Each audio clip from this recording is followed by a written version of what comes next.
Hi, everybody. Thanks for joining us. This is the finale of this year's series of local history talks with our town historian, Kathy Ostrander-Roberts.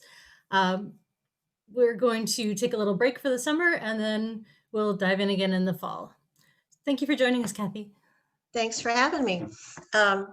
First of all, it's a beautiful night. So what are you doing here watching me?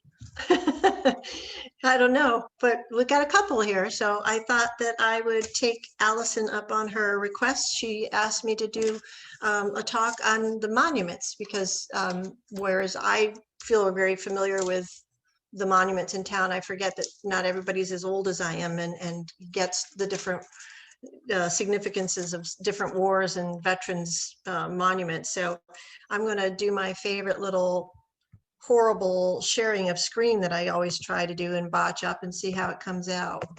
And you can tell me in a minute. Hold on. This is where I always get goofed up. There, can you see it? Da, da, da, da, da. Great. So I kind of went around town the other day on one of those nice glorious days that we had and kind of refamiliarized myself with some of the monuments that and actually found a few that I didn't remember as being there, but they're more recent plaques and so on and so forth. So I took a walk first of all over to, and it's not even a veterans, well, I guess it is because Lafayette was, but anyway, I went up Storer Street and the Storer Mansion that sits there now, the current Storer Mansion, was visited in 1825 by Lafayette, who was a Revolutionary War veteran. And when this tree came down, it died of Dutch elm disease in the 60s or 70s. And when it came down, the person owning the mansion at that time, Mr. Parsons, donated this parcel of land to the town as a park. And so that park, as you all know now, is known as Lafayette Park because Lafayette apparently gave a speech under that famous tree when he was here visiting our town. And on this, it says that at its time of when it was its largest, it had a girth of 17 feet 5 inches. So that was an immense tree. And so if you go down to the park and you're listening to some of the bands this summer, take a look at this monument, which talks to that famous tree. And that tree is actually the symbol that is on all of our town seals. It's at the top of the Lafayette building, and it kind of is our town emblem as a result. So as monuments go, it's a pretty big deal. It basically, I'm not sure that I can read it, but it commemorates Lafayette. He was a great friend of the French, or a great French friend of the American Revolution. But again, this does talk to the size of the tree, and I wish it was still around, but we lost a lot of them in that Dutch elm disease. This one, I bet you go downtown and you go to vote and you never notice it's there. It's one of two pretty massive, expensive plaques that was placed in memory of those who fought in the Civil War, and it is in the town auditorium. It commemorates all of those from Kennebunk who served in the Civil War, and it spells them all out, and the stars indicate those who actually did not return.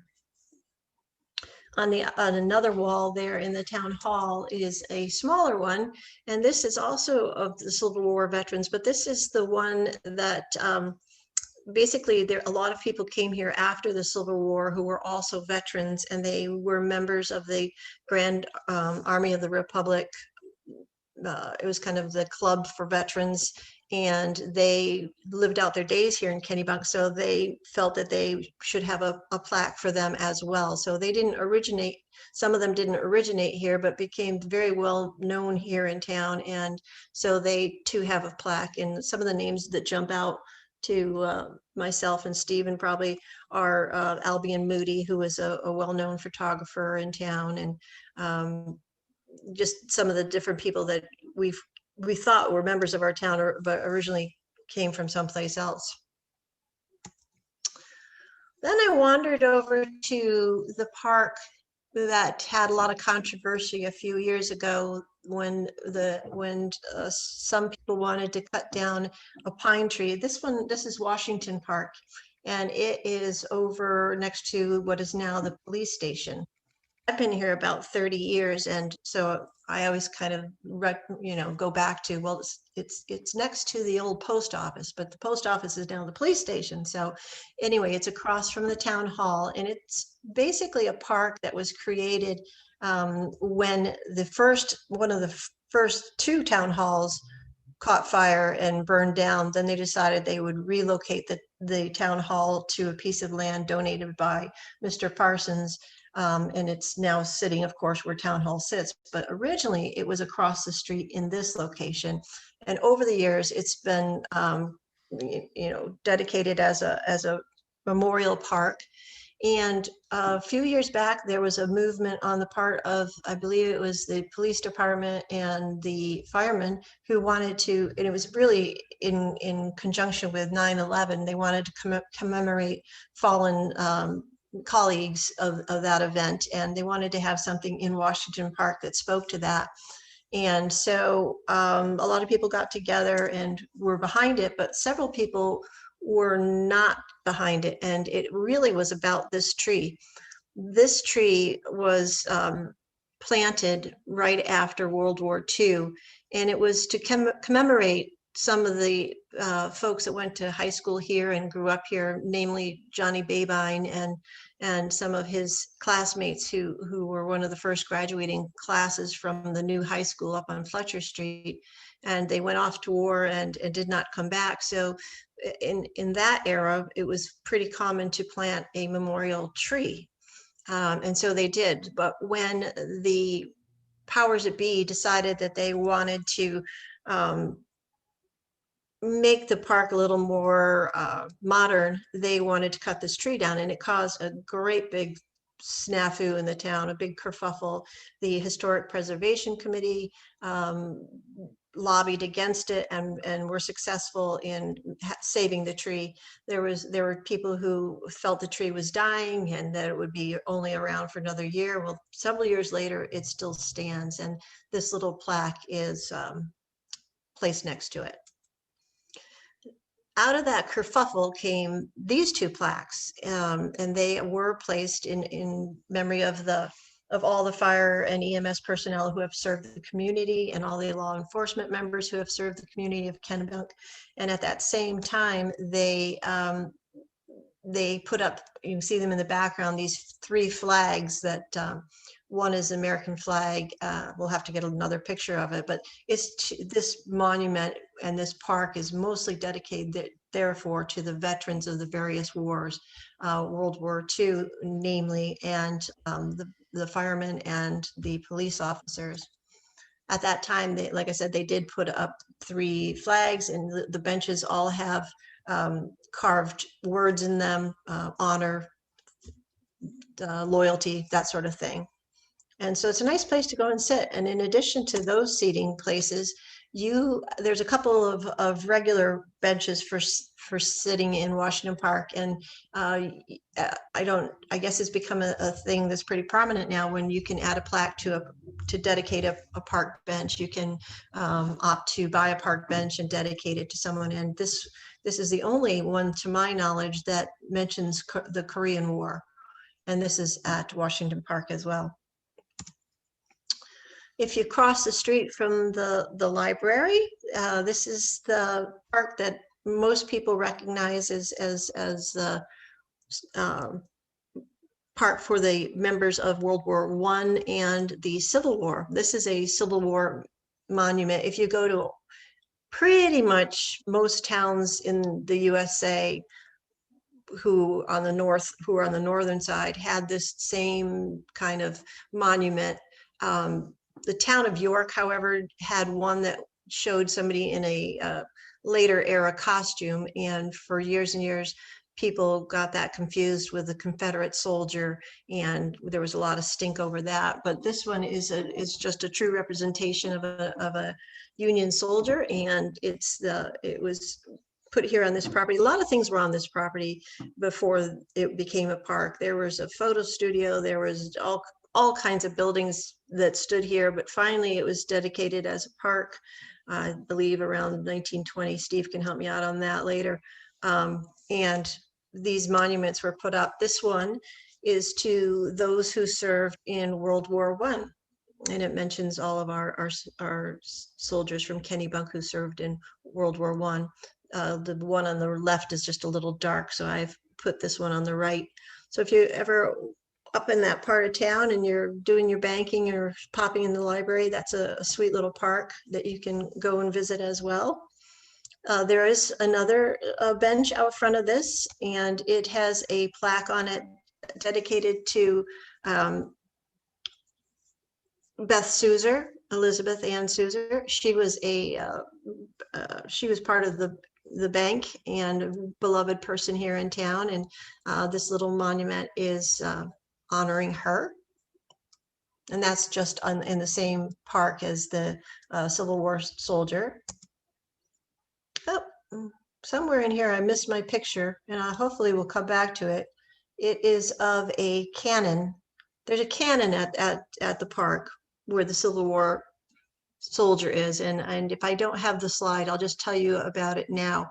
That cannon has quite a long life. It came from the war in France, and it was taken as a spoil of war by the National Museum. And in 1928, you could have the National Museum send you one of these cannons. This one happens to be a German howitzer. And if you paid for the shipping, they would deliver a cannon for you. And so for the first 20 years of its life, this cannon sat in front of the town hall. Every now and again, some kids in town would wheel it over to Main Street and let it roll, as pranks go. That was the thing to do back then. But for the first part, when it sat on the town hall lawn, finally, for whatever reason, they decided to discard it. So the American Legion folks took it up to their meeting house that they had on High Street, and it sat there for a number of years. And then they decided that in 1942, they didn't want it any, 45, excuse me, they didn't want it anymore. And what they thought the best thing for it would be was to cut it up and send it back to Germany in the form of bullets in World War II. So they took it off to a trash junkyard, and with the understanding that the junkyard man would use his torches, acetylene torch, to cut it up, and they'd be done with it. Well, apparently the torches wouldn't cut this through this kind of steel, and the smelting factories wouldn't take it as a whole piece. So lo and behold, it made its way back to Kennebunk in 1947 and missed the war entirely. And wasn't used for the purpose intended of being melted down into any kind of artillery or bullets. So at that point, the American Legion didn't really know what to do with it. They took it, they moved their facility from High Street down to Water Street and dragged it along with them. And then finally in just about 1947, the scrapyard called and said, what do you want to do with it? And so they took up donations throughout the town so that it could actually still stay in town. And it was placed in the park. And I think in time, and I didn't find the year on it, that the carriage was replaced because it was getting dangerous as well. And there's been a real movement for bringing restoring these old cannons, because they are just like the Civil War soldier. These cannons are in many, many, many towns. For a long time, I lobbied against it even being in town because it's a German howitzer, and just seemed kind of why do we have to commemorate things with weaponry? But then somebody brought up a really good point. They said that it was to commemorate peace because the best kind of gun is a silent one, the one that's been silent. So I see both sides of that coin. You'll probably see it here in these slides. I just have got them out of order somewhere. But anyway, the next one is a monument that a lot of people don't know about because it's in the woods off of the bridle path down off of Ocean View Terrace. I think that's the name of it, off of the Sea Road, Longabout Way. And it sits in the woods. In this picture, you can see that the woods did not surround it at one point. And at one point, this plaque side faced the river, but after so many times of being shot with rifles and such, they decided to, in about 1911, to turn it around, and now it faces up towards Sea Road. But it is in the woods. You can get to it. It is on private property. But the whole purpose of this monument is to commemorate the Stephen Larabee garrison that was set up on the Malzam River in 1713-14. And it was in a garrison in which all of the settlers would come in times of distress and trouble. It was a fortified garrison where all the houses were within the walls for the most part, and anybody in the vicinity could come here to seek protection from whatever hostilities were going on. This was put in its place by a historian named William Barry. He also placed very similar monuments, one in Wells, you might have seen down in Wells. He also placed one similar to this over in Biddeford Pool. And he was just a really fascinating historian. And this also, in its place that it is supposed to commemorate some of the original graves of the Larabee and the pioneer settlers. This is more of what it looks like today in the woods. There's no clearing around it whatsoever. This is really a picture of the actual plaque that is on this granite monument. And it again commemorates the earliest house and timber fort of William and Sergeant Stephen Larabee, the first permanent settlement of Kennebunk. And it's a bas relief. It has some nice texture to it as well. Years ago, this was probably 1930 photo, there were placards on the graves of the Larabees, and they have long disappeared. And so they're buried somewhere near that monument. The next one is my installation of the museum in the streets. It's not a tribute to veterans. It's just, I started this one day when I was up in Hallowell. I was walking around and I noticed this kind of installation called Museum in the Streets. And I thought, wow, that would be so great to bring this to Kennebunk. And then I saw one again in Wiscasset and one in Biddeford. And so I thought, well, why not? So I wrote the information for the 25 panels. Museum in the Streets is a corporation. They have these type of installations all over the United States and in Europe, as a matter of fact, predominantly in France, because the person who's in charge of the company has a dual citizenship. But so I was lucky enough to write a grant for this project, and with the Maine Historical Society, and it was a matching grant that the town could, whatever was raised, the town would match. And so we were able to come up with enough money for 25 panels. It just talks, it's a walking trail for the most part. Some of them you have to get to by car.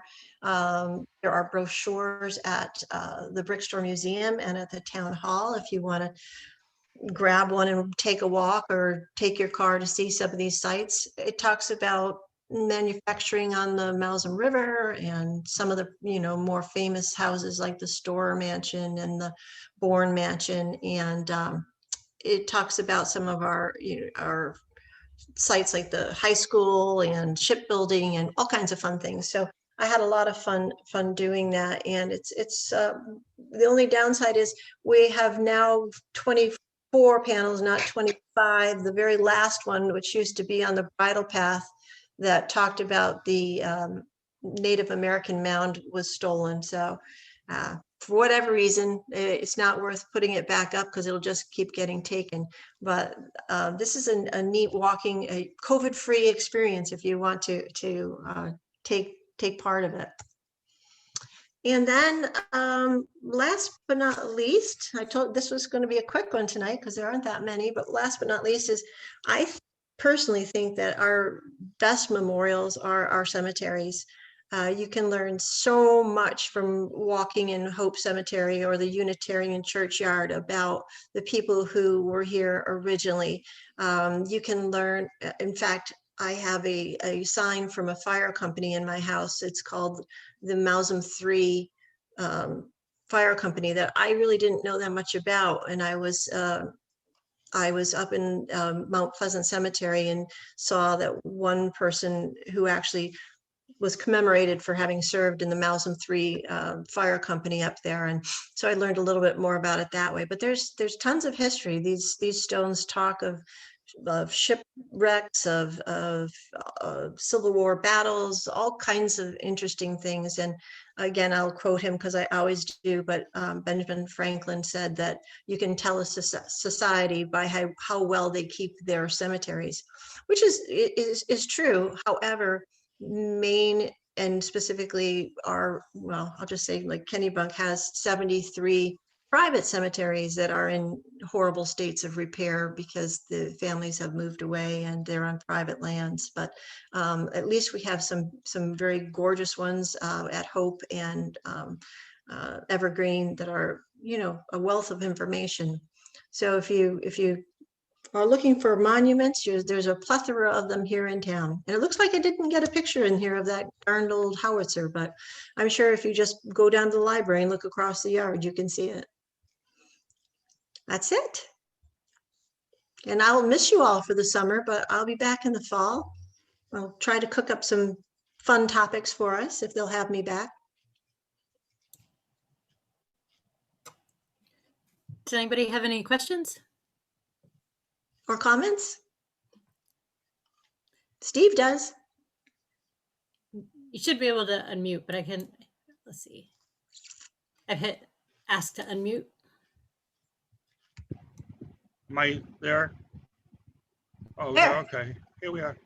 Yeah, the Veterans Park on the corner of Main and Lafayette, that was put in 1908, and that was also Henry Parsons. He bought the He buildings. was just such a generous guy. Yeah, he cleared the land, had the land cleared, and I'm not sure if he had anything to do with the actual monument, but that was 1908. Oh, good. I was only like 12 years off, Yeah. but I think that's a great park. Like I said, the cannon, I'm surprised I don't have a picture of it, but you all know the one I'm talking about for sure. Yeah. Anybody else? We get asked about that cannon more than anything else. Seriously? When people stop in. Yeah. Oh, What now is you that for? know. You'll have to tell them. Yeah, I had this funny experience. I was with a friend. She was doing, there was a program years and years ago when my kids were little. It was called the Irish Exchange. That was based on the Troubles in Northern Ireland. So we would bring, a group of people would bring Protestant and Catholics together, bring them to America, show them that they were this, could get along and all that. And so I was with a friend and we were bringing home a young boy from Belfast, and we got to that corner and he hit the ground in that car. He buried under there, and it's like, what?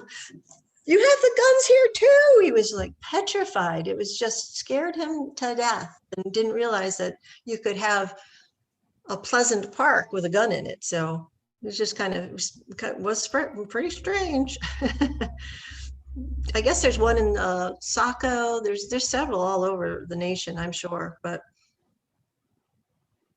not my favorite thing to have in a park. Anybody else have questions? Or get out there and enjoy the rest of tonight. And I look forward to talking with you all in the fall.